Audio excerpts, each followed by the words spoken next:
Hello and welcome to Athletic Therapy Ontario's Health in Motion podcast. My name is Dawn Duncan and I am pleased to be your host. We are pleased to have Nicole Chimera join us today. Nicole is the program head for Canada's first English language masters in athletic therapy program at Brock University. Nicole is a longstanding member of Athletic Therapy Ontario and a source of great knowledge about the core competencies and skills required to earn a graduate level degree in this evolving profession of therapist on the front line of sports medicine.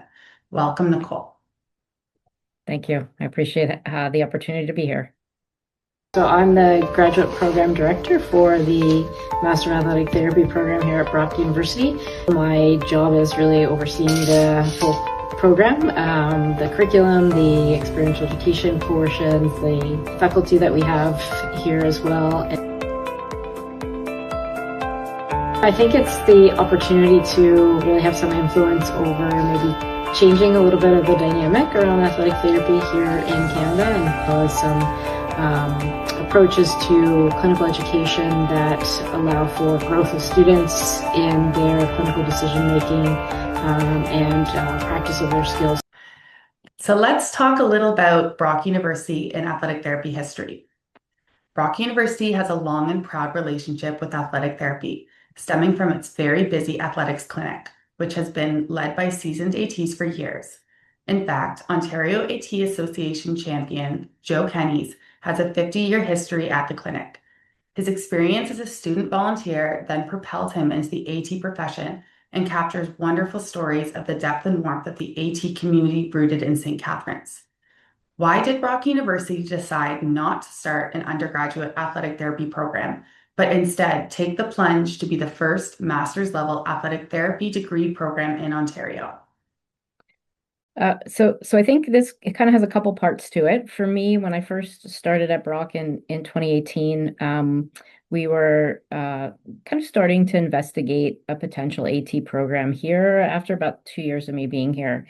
And at the time, we have a very healthy undergraduate population of kinesiology students here at Brock, and many of those students were interested because of various experiences maybe they had with Joe or with the clinic and or other places, but interested in a degree in athletic therapy, but not really wanting to do another undergraduate degree. And so a lot of their conversation with me was around, what opportunities might there be for me to go to the States instead and do a master's degree there rather than do another undergraduate degree here. And so we saw this as an opportunity for us to be able to help those students who weren't wanting to do another undergraduate degree, but to have an opportunity for them to be able to stay in Canada and to have a master's degree in athletic therapy and then be eligible to practice as athletic trainers after taking the exam. Excellent. Athletic therapy in Ontario has had only 2 undergraduate programs for decades. This is a two-pronged question. Just wondering, given how few AT undergrads there are, what are the anticipated pathways to qualify for Brock's Masters in Athletic Therapy, and how many grad students do you need for a healthy annual intake? So for our program, actually, students would not come in with an athletic therapy undergraduate degree. They would come in with a kinesiology or similar type of degree as their undergraduate degree. And then because our competencies that we are teaching are the same competencies that currently are taught at the undergraduate, it would be a redundant degree for students to come with already an athletic therapy degree into our Masters of Athletic Therapy program. We also have some prerequisite courses that students need to have before they can enter our program. Those include anatomy, physiology, exercise physiology, nutrition, biomechanics, a motor controller, motor learning, and a psychology course. And then once they have those prereqs as well as the necessary undergraduate degree, they're eligible for coming into our program. As far as a healthy intake for us, our cap for enrollment is 26 students. And so we have a very healthy application pool in our first cohort, which was great. And we were able to fill all 26 seats. And so our students are currently in class as we speak. How will the 2-year Brock AT Masters with a required 750 clinical hours compare to the current undergrad AT program? And is it the Brock AT Masters part of a shift in Canada to entry to practice being at the master's level, not at the undergraduate level, as this was done with the athletic trainers in the USA effective in 2026? Okay, so the first part of that relative to our 2-year program, we are a 2-year program, but we are 24 consecutive months, and so our students are in class for the spring term, and then they're in class fall, then winter, then spring, fall, winter. So we have actually 6 terms of courses. So it's actually quite similar to most undergraduate programs in length, as far as the length of the actual AT courses themselves. They have 2 5-week blocks of courses. The first 5-week block is just about finished right now. We wrap up next week. The second 5-week block will start in mid-June, and then from there, they'll be ready for their placements starting in the fall term, so that we are able to kind of start that right away with the start of the sports seasons that will occur kind of mid-August timeframe. As far as our minimum number of hours, there's no requirement any longer from the accrediting body relative to a minimum number of hours to be eligible to write the certification exam. We are pretty much in line with other experiential education based programs that we also have here at Brock for our hours requirement. And those, I'll just point out, are minimum. Certainly the students are able to do more, but that is a minimum based on kind of what's in line with what we do here at Brock. As far as the second part of that question, if this is related to a shift coming in educating AT students here in Canada, I think it's a very interesting question. I don't know if it's going to happen.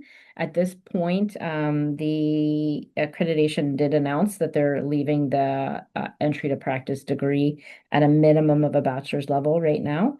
The profession faces challenges in gaining widespread recognition relative to other disciplines, which limits resources available for academic study despite high demands for athletic therapy services.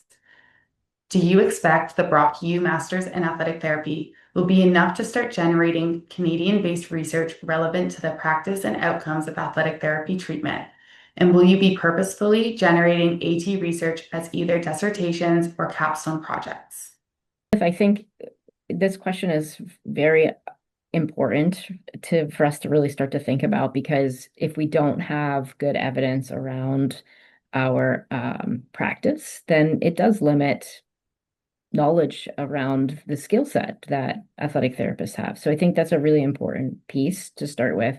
And I think as we see more ATs who have PhD degrees, who are in faculty positions, who can generate outcomes-based research that are built into their workload, that's really an important piece for us. And we're starting to see a little bit more of that. And in fact, for us, I mean, we have 4 faculty here who are all ATs who also have PhDs, and all are very based in clinical-based research relative to specific athletic therapy outcomes. So that's really important.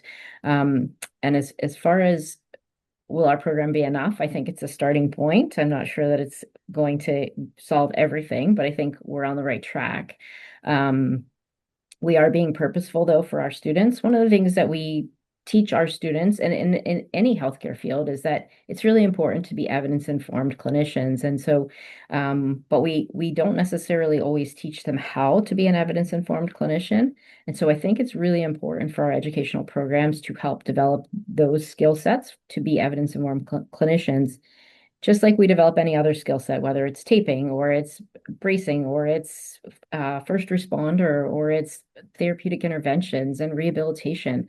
We do a really good job of educating our students in those competencies, but we haven't, I don't think, historically been as focused on educating students on how to be good evidence-informed clinicians. So that's one piece that's really important in our program in particular. Our students all do what's called a major research project here at Brock.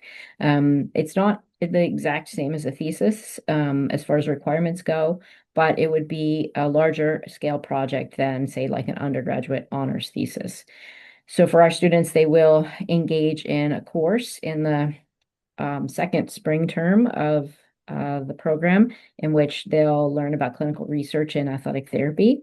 They'll also work on a literature review for a topic that they're interested in. And then they're going to be paired with one of our faculty here in the kinesiology department. We have approximately 35 faculty in our kinesiology department.